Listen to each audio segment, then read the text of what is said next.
Allez, voici le dernier quart de finale pour savoir qui va rejoindre en demi l'équipe de Pamiou, qui va opposer l'équipe So RF Aoji Lugail face à l'équipe YJ Chiba Milkokoa, avec So qui va commencer face à YJ. Très probablement la première grosse épreuve d'YJ, ce quart de finale, là où lors des phases de poule il n'a eu absolument aucun problème, il n'a pas spécialement rencontré trop de difficultés. So est très probablement le premier gros adversaire de YJ, à l'image de ça qui est tout simplement magnifique, ce 6-hit combo avec Soba Medium Kick, gros point, et on recommence avec un nouveau juggle, Soba MK, BMK, So qui a fait très mal à YJ en utilisant d'ailleurs particulièrement bien le saut vertical HK, qui a fait mouche à de nombreuses reprises pour casser les burning kicks de YJ. Allez, le Exo-Seismo qui passe, il rate son juggle. YJ là-dessus, ça devrait pas rater. L'overhead qui passe, tic trop sur l'overhead. Allez, ça c'est plutôt bien joué. Ça part sur le backdash ultra et ça rentre. Oh là là là là là là. Il l'a rentré en option select. L'enfoiré YJ, ah je suis désolé, c'est grossier, mais qu'est-ce que c'est bien joué de sa part.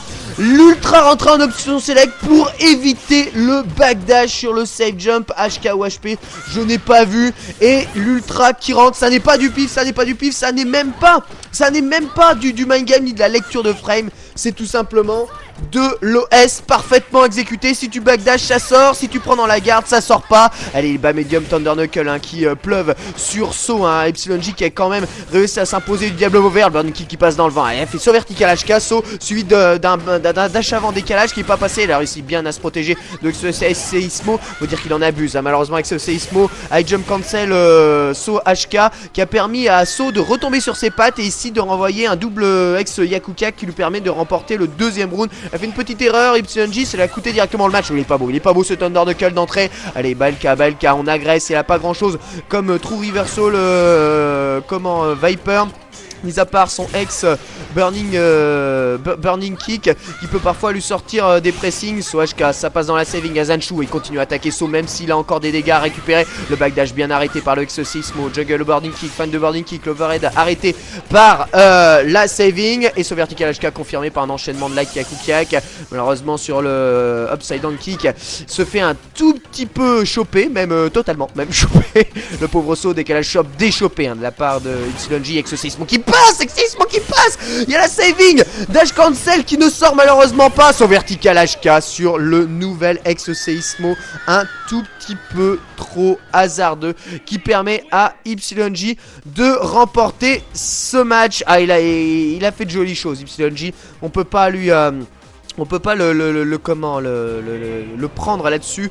En revanche, là où ça pêche encore un peu, c'est d'un point de vue de l'exécution. Viper est vraiment un perso excessivement exigeant d'un point de vue de l'exécution. On a absolument le droit de ne rien rater. Voilà, je vous dis, c'était la première grande épreuve pour YJ et cette épreuve a été en fait un mur qui stoppe la progression d'YJ et qui va donc solliciter les strikers de son équipe. Et le premier à s'élancer, ça va être Mild Cocoa AA+, avec Goki qui, beau ratio de victoire, bon, sans être un Goki transcendant, un Goki peut toujours être dangereux, mais bon, face à Chun-Li qui a à peu près le même niveau, So qui a à peu près le même niveau que Mild Cocoa, vous voyez, 61% de ratio de victoire, c'est les mêmes ratios de victoire, peut-être 2 fois plus d'expérience quand même du côté de So, mais le même nombre de BP des deux côtés, donc il va falloir faire attention, très probablement que défensivement, les deux joueurs sont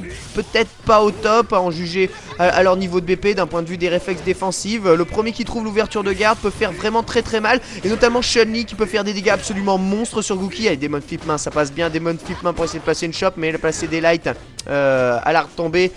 So, ce qui a permis de sortir un peu du pressing. Dissade du démon immédiat, et Mild Cocoa qui pour le moment gère son avance à la balayette qui fait double touche sur le MP de Chun-Li, et décalage bas MP, ça n'ouvre pas la garde pour le moment de So. Le Shakunes qui casse le Kikoken, et So qui essaye de trouver le bon angle d'attaque à l'image de ce double dash avant Balka qui ne fait pas mouche. Nigetatsumaki, Mild Cocoa qui fuit totalement le combat, et il essaye de préserver au maximum l'avance qu'il a à l'énergie. Balayette dans la garde, il a du mal à trouver l'ouverture. So, il a du mal à trouver l'ouverture et un petit jump, ça ne passe pas. Oh, le saut HK. Le saut HK dans le vent, ça aurait pu se faire punir, c'est bon.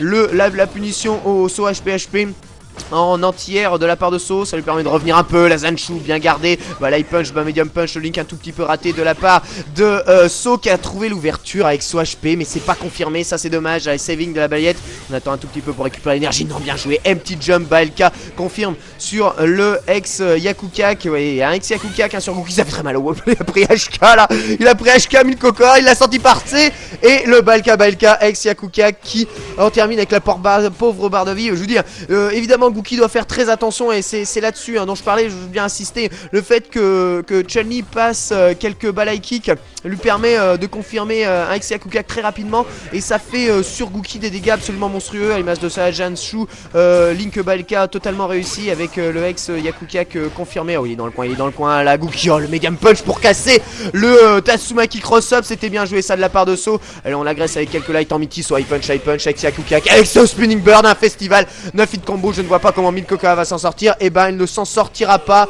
Le Kikoken, Chun-Li passe au travers, envoie un medium punch dans la tête de Gookie. Très bien joué So, qui n'a pas craqué et qui a réussi à remporter ce match. Ça fait 2-0 pour So, 2-0 pour son équipe. Et dire que derrière il y a RF et il y a Aoji Lugail, un des meilleurs boxeurs japonais, un des meilleurs Sagat japonais. Je ne vois pas comment l'équipe de YG va s'en sortir. Et là, c'est plutôt logique, hein. On rentre dans la logique statistique, si vous voulez, dans la logique des paris. Si on avait le droit de parier sur une équipe dans ce genre de compétition, la cote de l'équipe de YG ne serait mais vraiment pas très haute.